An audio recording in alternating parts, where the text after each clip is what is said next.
नमस्कार, मैं हूं मृत्युंजय कुमार झा और अगले आधे घंटे तक कमोडिटी मार्केट पर सबसे बड़ी कवरेज जारी है। आपके सवालों का सबसे बड़ा मंच तैयार है और अब से कुछ ही देर में आईआईपी और सीपीआई के नंबर आएंगे, आंकड़े आएंगे। ये आंकड़े कैसे रहेंगे और आंकड़ों पर एक्सपर्ट का क्या रिएक्शन है, ये हम आपको पहले बताएंगे। लेकिन सबसे पहले आपको दिखाते हैं कि इस वक्त मार्केट में हो क्या रहा है। और बाजार की अगर चाल को देखें तो गोल्ड और सिल्वर की कीमतों में लगातार तीसरे हफ्ते गिरावट का माहौल बना हुआ है। हालांकि कुछ रिकवरी लोअर लेवल से आई है, लेकिन फाइनली मार्केट अभी भी दबाव में है और 160 रुपये के आसपास एमसीएक्स पर गोल्ड नीचे है और 51,000 के नीचे गोल्ड में फिलहाल ट्रेड हो रहा है। और चांदी के दाम भी नीचे हैं और इस वक्त एमसीएक्स पर चांदी में भी गिरावट का माहौल बना हुआ है। हालांकि चांदी पिछले 3 दिनों में करीब 3500 रुपये लुढ़क चुकी है और अभी भी चांदी में करीब 650 रुपये की गिरावट है। हमारे साथ 3 खास मेहमान हैं। भाविक पटेल हैं ट्रेड बुल्स के, अनुज गुप्ता हैं आईआईएफएल सिक्योरिटीज़ के और सिराज हुसैन साहब हैं फॉर्मर एग्रीकल्चर सेक्रेटरी। आप तीनों का बहुत बहुत स्वागत है। सबसे पहला सवाल भाविक जी आपसे, आज शाम के कारोबार में क्या सोने और चांदी की कीमतों में गिरावट बढ़ सकती है? गुड इवनिंग मृत्युंजय जी। देखिए, शायद गिरावट बढ़ सकती है क्योंकि आज जो शाम को पीपीआई का डेटा आने वाला है वो भी एक्सपेक्टेशन है कि थोड़ा ज़्यादा ही आएगा और कल का जो सीपीआई वो ज़्यादा इम्पोर्टेंट है और उसमें भी एक्सपेक्टेशन है कि जो महंगाई है वो एलिवेटेड ही रहेगी। और आज जो फेड की मिनट्स पब्लिश होने वाली है उसमें भी एक्सपेक्टेशन यही होगा कि फेड्स कुछ भी हो, अभी रिसेशन अगर आए या ना आए, बट वो लोग अपने रेट हाइक करेंगे इन्फ्लेशन को कंट्रोल करने के लिए। तो ये सारी बातें से एक तय है कि जो डॉलर है वो स्ट्रॉन्ग ही होने वाला है और सोना हमने देखा है कि 1700 के नीचे कंसिस्टेंटली ट्रेड कर रहा है। तो मुझे लग रहा है कि एटलीस्ट जब तक सीपीआई का डेटा नहीं आता है तब तक कोई रिलीफ रैली नहीं होगी। जो पोजिशनल ट्रेडर्स है वो अभी भी अगर देखें ओपन इंटरेस्ट तो शॉर्ट पोजीशन काफ़ी खड़ी है। तो आई थिंक शॉर्ट कवरिंग या रिलीफ रैली सीपीआई डेटा के बाद ही आ सकता है। तो आज और कल दोनों दिन में सोने में थोड़ा दबाव रहेगा ऐसा लग रहा है। ओके, तो आज और कल आप कह रहे हैं कि गोल्ड में थोड़ा दबाव रहेगा, ऐसा लगता है। इस पर आप नज़र रखें। अनुज गुप्ता भी हमारे साथ जुड़े हैं। अनुज जी, ट्रेडिंग के पॉइंट ऑफ व्यू से ये प्राइस आपको कैसा लग रहा है और अभी अगर किसी को ट्रेड लेना है गोल्ड में और सिल्वर में तो क्या ट्रेड लेना चाहिए? अनुज गुप्ता जी। बिंदु जी, गुड इवनिंग। देखिए, गोल्ड में हायर लेवल से एक बिकवाली देखने को मिली है। हालांकि अगर हम देखें तो पिछले 2 दिनों में भाव थोड़े नीचे आते हुए दिखाई दिए हैं। सेंटीमेंट अभी थोड़े से नेगेटिव यहाँ दिख रहे हैं क्योंकि अभी एफएमसी की मीटिंग आनी है और हॉकी स्टेटमेंट जो इंटरेस्ट रेट का लेकर है वो ऑलरेडी है यहाँ पे। तो हमें लगता है कि एक सेलिंग प्रेशर गोल्ड में आ सकता है। इंट्राडे पर्सपेक्टिव से करीबन अगर बिकवाली करनी है तो 51,000 के आसपास बिकवाली का ट्रेड ले सकते हैं। 51,350 का स्टॉप लॉस लगाएं। टारगेट करीबन 50 या 600 तक देखने को मिल सकता है और इंटरनेशनल मार्केट में हमें लग रहा है करीबन $1,655 तक के लेवल देखने को मिल सकते हैं। ठीक है, तो ये राय आपकी हो गई गोल्ड के ऊपर। चांदी में क्या किया जाए इस वक्त भाविक जी, ताजा भाव पर? देखिए, मुझे भी आज चांदी में भी बिकवाली लग रही है। तो I think sell on rise की रणनीति रखनी चाहिए जहां पे आज 58,200 के करीब अगर आता है तो शॉर्ट सेल कर सकते हैं 57,500 के टारगेट के लिए और स्टॉप लॉस रख सकते हैं 58,500 का। सोने के साथ साथ चांदी में भी लग रहा है कि आज दबाव देखने को मिलेगा। सारी बेस मेटल्स भी देखें तो उसमें भी दबाव है क्योंकि आज जो डॉलर है अभी भी स्ट्रांग है एक्सपेक्टेशन पीपीआई और सीपीआई की वजह से। तो चांदी में भी आज के दिन अगर उछाल आता है तो बिकवाली करनी चाहिए। ओके, चांदी में भी आप कह रहे हैं कि उछाल पे बिकवाली करनी चाहिए। अनुज जी, क्रूड में क्या किया जाए? क्योंकि आप देखिए कि लास्ट वीक की बड़ी तेजी के बाद कच्चे तेल का मार्केट दबाव में आया, अब रेंज में फंसता हुआ दिख रहा है। दबाव से मार्केट निकलने की कोशिश कर रहा है, क्या पूरी तरह से निकल पाएगा? क्या अब यहाँ से तेजी शुरू होगी, बाइंग करना चाहिए? मिथुन जी, देखिए, लास्ट वीक करीबन 10% की तेजी देखने को मिली थी। उसके बाद से थोड़ा सा कूल ऑफ यहाँ देखने को मिला है।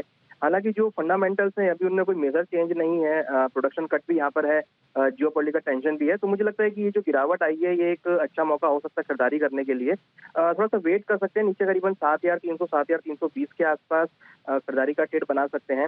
7,180 का स्टॉप लॉस लगाएं। टारगेट ऊपर में 7,500 तक देखने को मिल सकता है। हमें लगता है कि अगेन ब्रांड के भाव एक बार दोबारा से 97 $98 तक के लेवल दिखा सकता है। एक प्रॉफिट बुकिंग यहाँ पर आई है पिछले हफ्ते की तेजी के बाद। तो ये जो गिरावट आई है ये खरीदारी का मौका रहेगा। हमें लगता है कि $97 तक की ब्रांड दोबारा देखा जा सकता है। ओके, ठीक है, बहुत शुक्रिया अनुज जी आपका हमारे साथ जुड़ने के लिए और गोल्ड सिल्वर क्रूड के ऊपर बात करने के लिए। लेकिन अब हम आगे बढ़ते हैं और इस वक्त एक बड़ी खबर आ रही है और खबर यह है कि सीपीआई कंज्यूमर प्राइस इंडेक्स यानी रिटेल महंगाई के आंकड़े आ गए हैं। रिटेल महंगाई के आंकड़े आपकी स्क्रीन पर हैं। 7% से बढ़कर 7.41%। ये सितंबर में महंगाई के आंकड़े रहे हैं। मतलब ये कि रिटेल महंगाई बढ़ी है। जी हाँ, जो दर्शक इस वक्त हमें देख रहे हैं, सीपीआई का मतलब ये हुआ कि जो रिटेल जिस महंगाई का वास्ता सीधे आपकी जेब से है, उस महंगाई के आंकड़ों में बढ़ोतरी आई है और 7.41% ये ताज़ा आंकड़ा है सीपीआई महंगाई का। 7% से बढ़कर ये 7.41% है। ये हाल तब है जबकि लगातार आरबीआई की तरफ से दरें बढ़ाई जा रही हैं, चिंता जताई जा रही हैं। और ये सिर्फ यहाँ की बात नहीं है, ग्लोबली भी महंगाई को लेकर चिंता लगातार बनी हुई है, बढ़ रही है। उसका इम्पैक्ट हम यहाँ पर भी देख रहे हैं। तो हमारे साथ इस पर बातचीत करने के लिए सीनियर इकोनॉमिस्ट वृंदा जागीरदार जुड़ी हैं। मैम, बहुत बहुत स्वागत है आपका जी बिजनेस पर। मेरा पहला सवाल आपसे ये होगा, 7.41%, 7% से बढ़कर, क्या ये अनएक्सपेक्टेड है या आपको लगता है कि ये पहले से मालूम था कि ये नंबर आएंगे? इन्फ्लेशन जो बढ़ा है, certainly it is a matter of concern. लेकिन देखिए, कल ही आईएमएफ का जो रिपोर्ट आया है, तो उन्होंने ग्लोबल इन्फ्लेशन को डबल कर दिया है। ग्लोबल इन्फ्लेशन का प्रोजेक्शन डबल कर दिया है और ग्लोबल ग्रोथ का प्रोजेक्शन उसको हाफ कर दिया है। तो इस स्थिति में इसका इम्पैक्ट इंडिया पर भी होगा। और सारी commodity prices, mainly oil prices जो हैं, वो अभी बॉयल पर हैं, तो उसका भी तो इम्पैक्ट इंडिया पर होगा ही। एंड साथ ही साथ देखिए, बैंक ऑफ इंग्लैंड ने यूएस फेड एक बहुत इंटरेस्टिंग बात कही है कि बैंक ऑफ इंग्लैंड ने कहा है कि रिसेशन होगा। ये तो इसका तो कोई there is no doubt about this, recession तो होने वाला है और एक काफी डीप भी होगा रिसेशन। लेकिन बैंक ऑफ इंग्लैंड ने इंटरेस्टिंग ये कहा है कि रिसेशन हो ना हो, लेकिन हम तो we will increase the rate even if there is a recession. तो दुनिया की जो स्थिति है वो अभी अजीबोगरीब है। इस स्थिति में इंडिया के यहाँ पर जो है हमारी जो इन्फ्लेशन वो देखिए 7% कंपेयर टू ग्लोबल इन्फ्लेशन, तो हमारी तो स्थिति थोड़ी बेहतर ही है। लेकिन हाँ, हमारे लिए जरूर चिंताजनक है कि ये इन्फ्लेशन बढ़ गया है। अच्छा, अब एक सवाल मैं आपसे ये पूछता हूँ कि अगस्त में 7% पर महंगाई थी, सितंबर में ये बढ़कर 7.4% पर आ गई। अक्टूबर महीने में आप महंगाई को लेकर क्या अनुमान लगा रही हैं?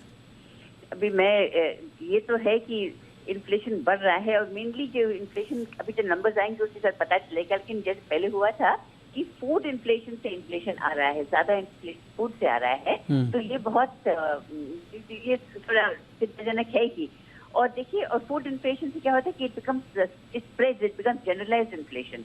तो अगर ये होता है तो नेचुरली इसका इम्पैक्ट इन्फ्लेशन पे भी होगा। और एक और बात मुझे लगता है कि इन्फ्लेशन की जो है उसका भी एक ओटीपी है, यानी ऑनियन, पोटैटोज और टमाटोज। इससे भी inflation becomes out of gear. तो किसी एक कमोडिटी बढ़ जाती है तो पूरे इन्फ्लेशन पे इसका असर होता है। तो राइट नाउ जो है जिस स्थिति पे हम हैं, वहाँ पर ये तो है कि हाँ, जैसे बाकी यूएस में, यूके में देखिए 10%, 9%, यूरोप में 8, 9, 10% इन्फ्लेशन हो रहा है। ऐसा तो नहीं है हमारे यहाँ पर, 40 ईयर हाई है उधर, लेकिन हमारे यहाँ इतना इन्फ्लेशन नहीं है। मेन थिंग, हाँ, अगर इन्फ्लेशन फूड से आ रहा है और ये इसमें अगर कुछ हम कंट्रोल नहीं कर पा रहे हैं तो ये जनरलाइज्ड इन्फ्लेशन हो जाएगा। और दूसरी बात जहाँ से इन्फ्लेशन आ रही है, इम्पोर्टेड इन्फ्लेशन।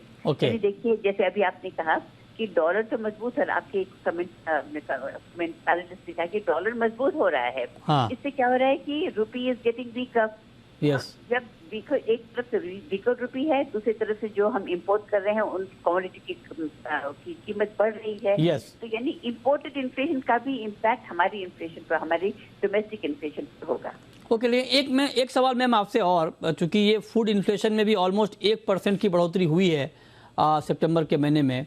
हालांकि अब जो कुछ रॉ मटेरियल हैं उसके दाम कम हो रहे हैं।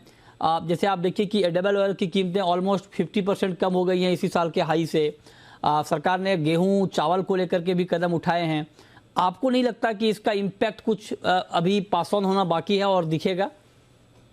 नहीं, इसका इम्पैक्ट जरूर दिखेगा। इसका इम्पैक्ट जल्दी ही दिख जाएगा। तो इससे लगता है कि अगर ऐसा ही बना रहे और ग्लोबल रिसेशन है तो इसलिए ग्लोबल कमोडिटी प्राइसेस भी सॉफ्टन होंगी, तो इससे हमको एक्चुअली फायदा होगा। तो may be all in all जो अक्टूबर का नंबर आएगा वो शायद 7.4 के नीचे ही हो सकता है। ओके, लास्ट क्वेश्चन मैम आपसे, 7.41% का नंबर है सीपीआई महंगाई का। आरबीआई का अप्रोच इस आंकड़े को देखने के बाद क्या हो सकता है? क्या जिस तरह से फेड की तरफ से बार बार सिग्नल दिए जा रहे हैं कि एग्रेसिव अप्रोच इंटरेस्ट रेट पर अभी बना रहेगा, क्या सिमिलर व्यू हम यहाँ भी देखेंगे या यहाँ पर कुछ अलग आप अप्रोच देख रही हैं? आरबीआई ने जो रेट इंक्रीज करना था उसको तो फ्रंट लोड कर दिया है। पहले उसको उसको बढ़ा दिया जा रहा है, फ्रंट लोड कर दिया जो रेट इंक्रीज उनका था। तो अभी कुछ बाकी है, 35 बेसिस पॉइंट, 25% और मतलब 1-2 और रेट इंक्रीजेस बाकी हैं। दिसंबर तक रेट इंक्रीजेस होंगे, लेकिन इतना एग्रेसिव नहीं होगा जितना यूएस फेड कर रहा है, क्योंकि हमें उतनी एग्रेसिवनेस की जरूरत भी नहीं है। हमारे यहाँ इन्फ्लेशन का उतना प्रॉब्लम नहीं है जितना यूएस में हो रहा है। लिक्विडिटी को आरबीआई ने अच्छी तरह से मैनेज किया है। राइट तो मैम, इसके चलते आरबीआई का थोड़ा उनको राहत मिल सकती है। ओके, बहुत शुक्रिया वृंदा मैम आपका हमारे साथ जुड़ने के लिए और महंगाई के आंकड़ों पर डिटेल में बात करने के लिए। और अब आपको दिखाते हैं बेमौसम बारिश ने किस तरह से खेतों में तबाही मचाई है। ये हम आपको कुछ तस्वीरें दिखाने जा रहे हैं कि किसानों की मेहनत पे किस तरह से पानी फिरा है। आप देखिए ये 2 तस्वीर, एक तस्वीर उत्तर प्रदेश की है, एक पंजाब की है। और जिस तरह से अक्टूबर के महीने में भारी बारिश हुई है, कई जगहों पर राजस्थान में भी हुई है, उससे आप देखिए किस तरह से फसलों को नुकसान हुआ है। और आपको सुनाते हैं कि किसान इस पर क्या कह रहे हैं।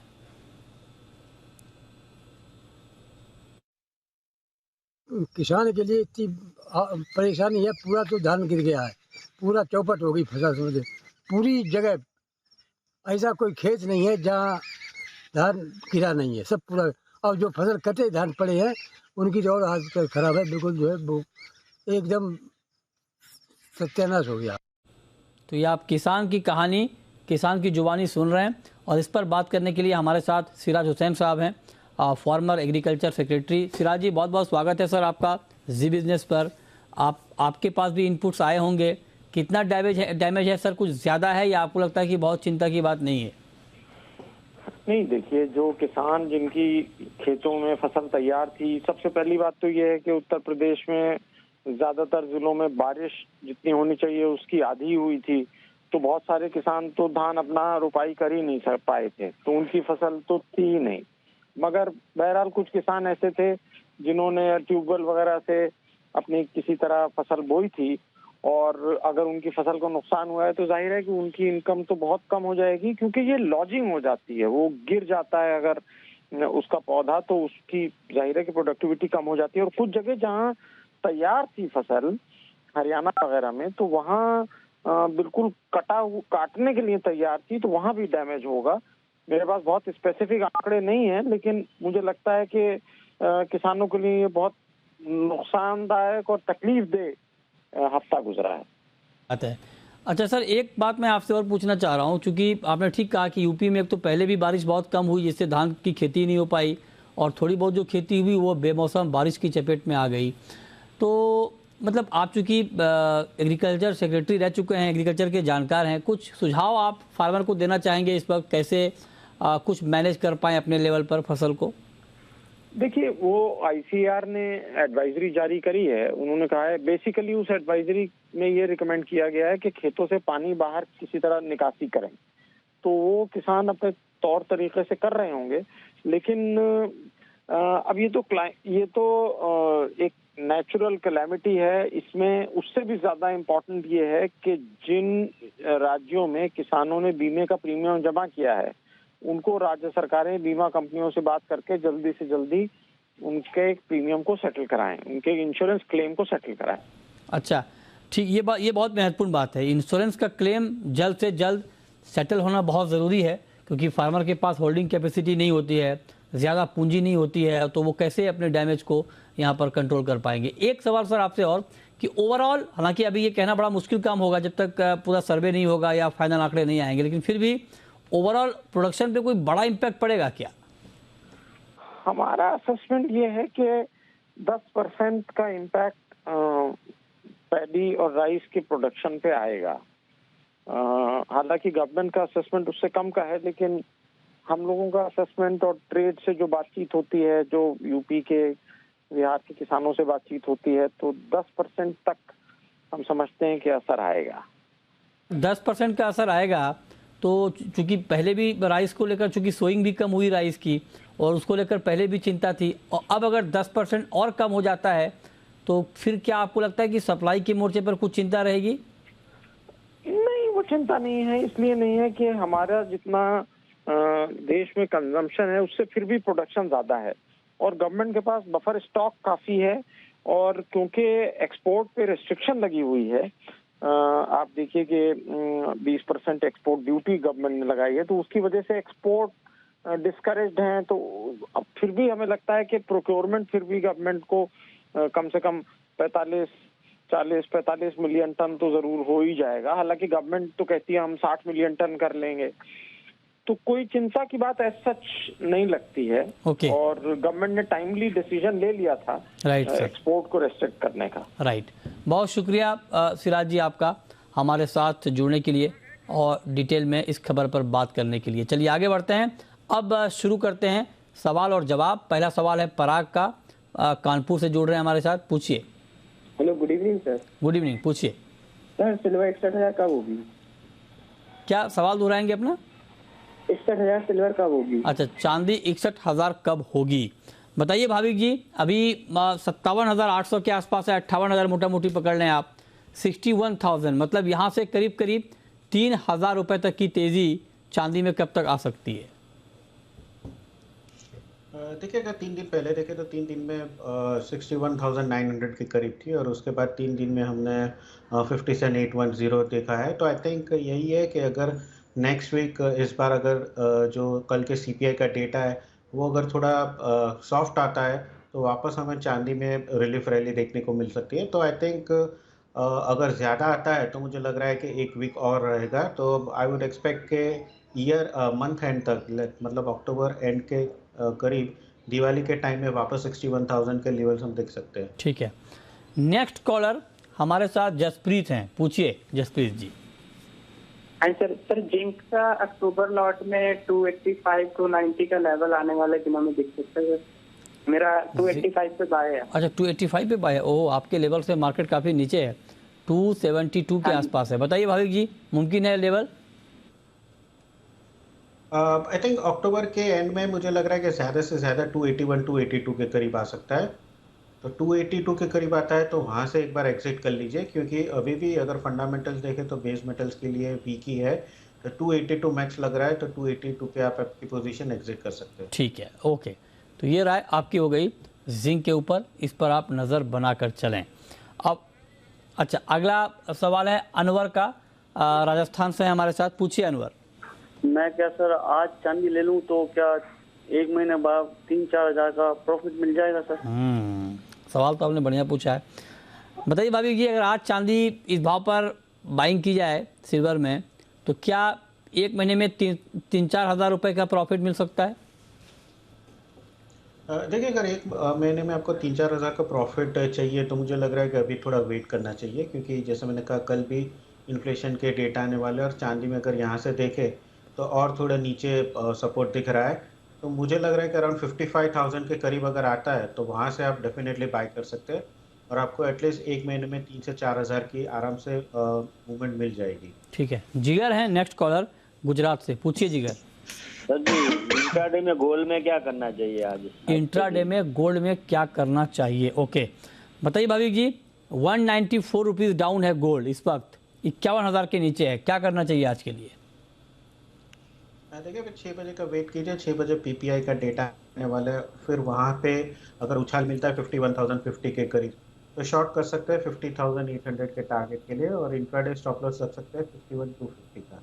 ओके, ठीक है। चलिए अगला सवाल है राजेश का, हरियाणा से है हमारे साथ, पूछिए राजेश जी। हाँ जी सर। जी जी, सुन रहा हूँ, पूछें। Hello sir. सुन रहा हूँ सर, पूछिए। हाँ सर, सिल्वर मैंने सेल करी हुई है 62,000 में। क्या जानना चाहते हैं? जा सकती है सिल्वर? सिल्वर, अच्छा 62,000 पे आपने सिल्वर सेल किया है? Yes sir. तो बहुत अच्छा ट्रेड है आपका। देखिए 58 के नीचे है भाव, बेच दें, निकल जाएं भाविक जी, या रुके रहें, कुछ और गिरावट आप देख रहे हैं? जी, मुझे लग रहा है कि उनका थोड़ा स्टॉप लॉस ट्रेलिंग करना चाहिए। 59,950 के स्टॉप लॉस से आप होल्ड पोजीशन कीजिए, और अराउंड 56,500 के करीब अगर आती है तो वहाँ पे आप प्रॉफिट बुक कर लीजिए। आपका स्टॉप लॉस नीचे लगा दीजिए ताकि आपको ज़्यादा नुकसान ना हो। अगर स्टॉप लॉस होगा 59,950 का। चलिए, बहुत शुक्रिया भाविक जी आपका जुड़ने के लिए और तमाम सवालों के जवाब देने के लिए।